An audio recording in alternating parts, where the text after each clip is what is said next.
Hello friends, today's our topic is power and power factor in an AC circuit, right? So first we are going to find the power for AC circuit, then we see what is power factor. The rate at which electric energy is consumed in an electric circuit is called its power, right? So that we know the consumption of energy, electric energy is called power. In a DC circuit, the power is given by the product of voltage and the current, right? That we know power formula is simply we written P is equal to VI, but this is for only DC. But in an AC circuit, both voltage, that is epsilon, and current I vary sinusoidally with time and are generally not in phase. So it is a problem in AC to directly write V and I because voltage and current both are time variable or sinusoidally changes, right? And usually not found in phase. So, for an AC circuit, we define instantaneous power as the product of instantaneous voltage and instantaneous current. So, this is how we are finding power for AC. We are calculating instantaneous voltage and instantaneous current. Then after we do the product and get the instantaneous power. Suppose in an AC circuit, the voltage and current at any instant are given by, right, this voltage we had taken in this AC circuit, that is epsilon equal to epsilon naught sine omega t, and current is I equal to I naught sine omega t minus phi. So by this equation we can say that current is lagging behind voltage by phase angle phi. So these are our voltage and current, both are sinusoidally varying with time. Clear? The instantaneous power is given by, now we are calculating instantaneous power. Power P is equal to epsilon into I. After putting this value epsilon and I, that is, it is epsilon naught into I naught sine omega t dot sine omega t minus phi. Clear? So this is S into S, right? Now if we do multiply and divide by 2, then this is epsilon naught I naught by 2, in a bracket it is sine omega t minus phi. Clear?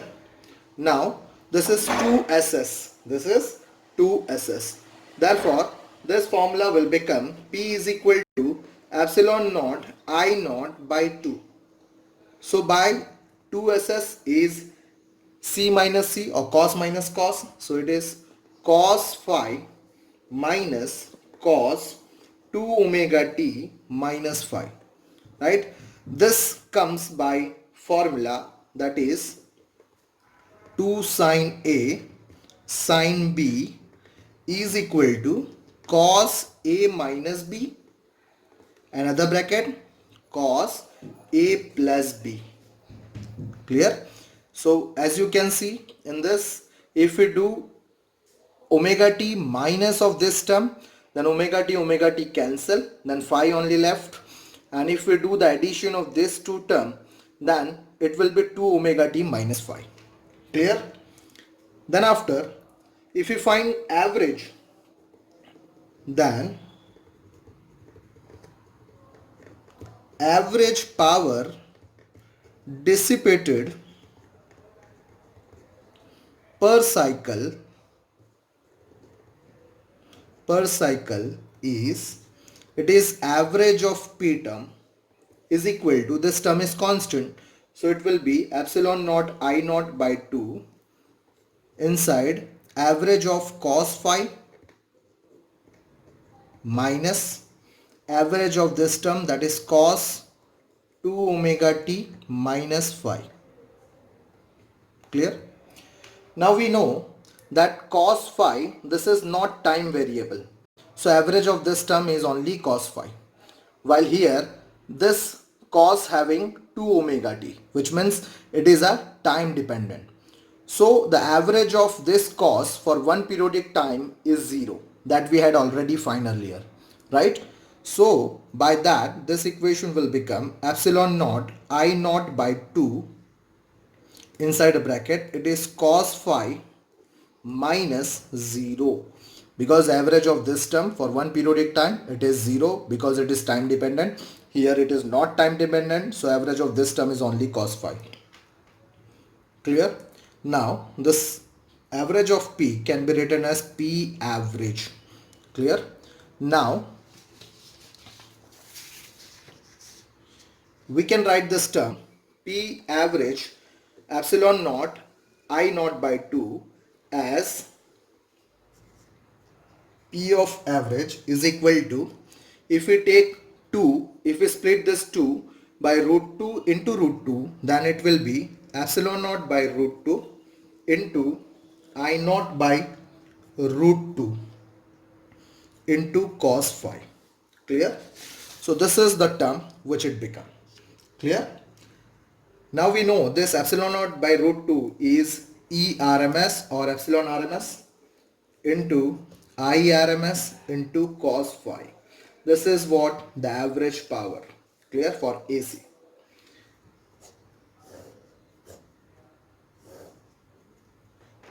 Okay? Or this term can also be written as average of P term epsilon RMS IRMS into R by Z, right? This is the value of cos phi, right? From the trigonometric triangle of impedance, from the triangle of impedance, we know this is the triangle of impedance. Here is R, this is XL minus XC, triangle of reactance, sorry. So it is XL minus XC, here Z, and this angle is phi. Clear? So by that, it is cos phi is equal to, cos is equal to adjacent upon hypotenuse. So it is R by Z. So by that, this is the other form of power for AC. Clear? Okay. Now let's see the power factor. Clear? So power factor. This cos phi or R by Z is the power factor. Clear? Let's see. The product, that is ERMS, IRMS, does not give the actual power and is called apparent power.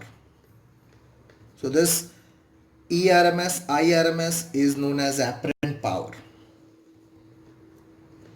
Apparent power. Clear? Okay.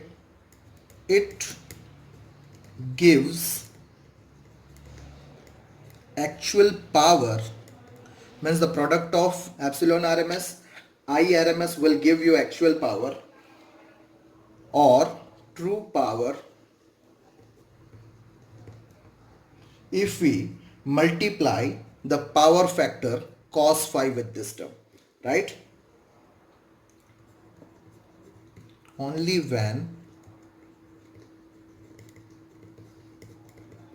multiplied by factor cos phi. Clear?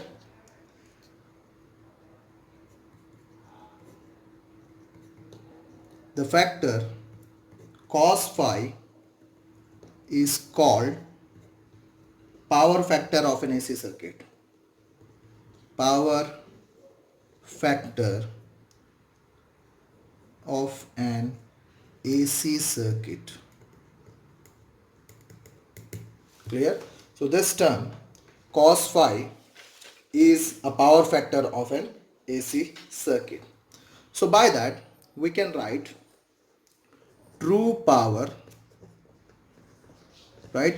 This power average is true power, which is equal to, now epsilon RMS, IRMS is apparent power. So it is apparent power into power factor. Power factor. Clear? So by that, power factor is equal to, this will become true power by apparent power. Apparent power. Clear? So the definition of power factor can be written as, thus power factor may be defined as the ratio of the true power to the apparent power. Apparent power. Clear? Of an AC circuit. Now, it values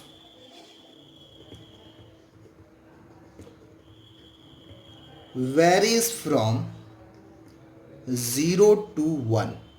So power factor value, which means cos phi value, is varies from 0 to 1. Remember this. This is an important point for MCQ also.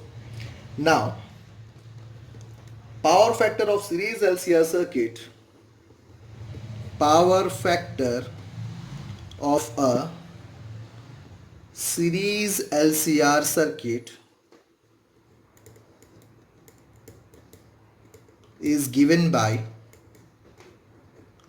formula, that is cos phi is equal to R by Z. Clear? Z is a impedance, so it is root of R square plus omega L minus 1 by omega C whole square. Clear? This is what the power factor. Now let's see the special cases of this term, which is very important for us, right? Special cases of this term, which is very important for us. Clear?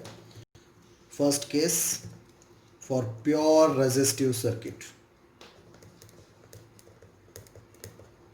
Pure resistive circuit means only R. Clear? We know in only R, voltage and current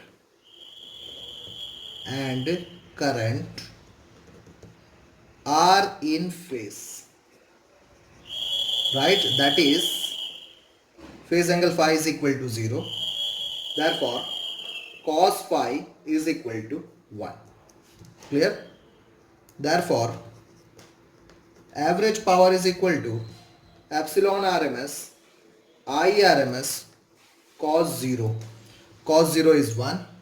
So this is epsilon RMS I RMS. This is the average power for only R or resistive circuit.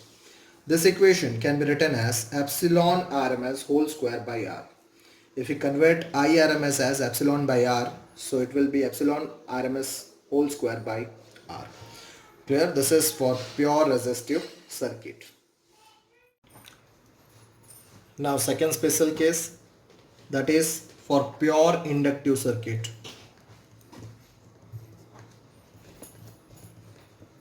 That is only R, right? Pure inductive circuit means only R, when we only use inductance in a circuit. So we know in such circuit, the voltage leads the current by phase angle pi by 2. The voltage leads the current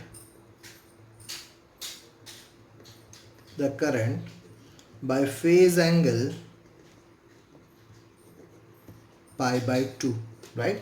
That is, phase angle phi is equal to pi by 2.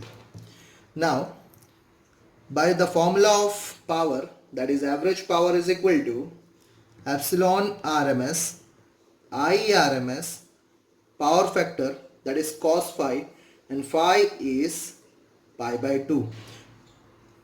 cos pi by 2 is 0. So this entire term becomes 0. Now this indicates that the power consumed by pure inductive circuit is 0. This is an important point. Thus we can write here, thus the average power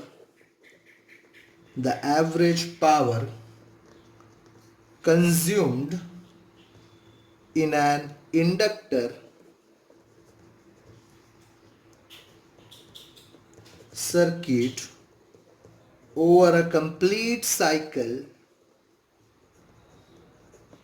is 0. Clear? Now let's see the third case, which is pure capacitive circuit.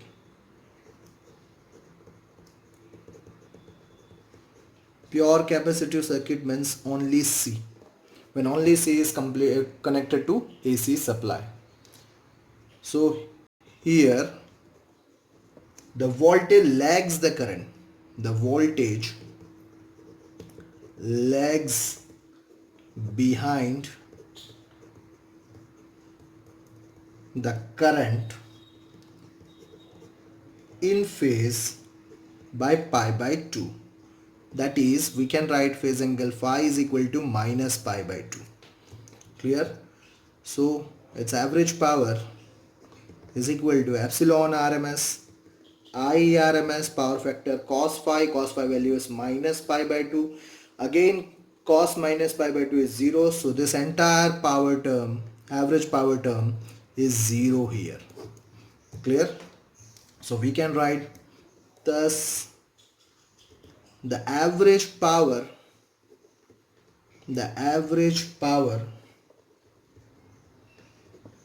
consumed in a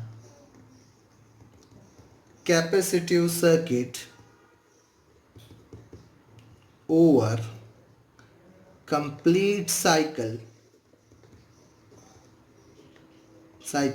is 0. Clear? Is 0. Now let's see the fourth special case, that is for series LCR.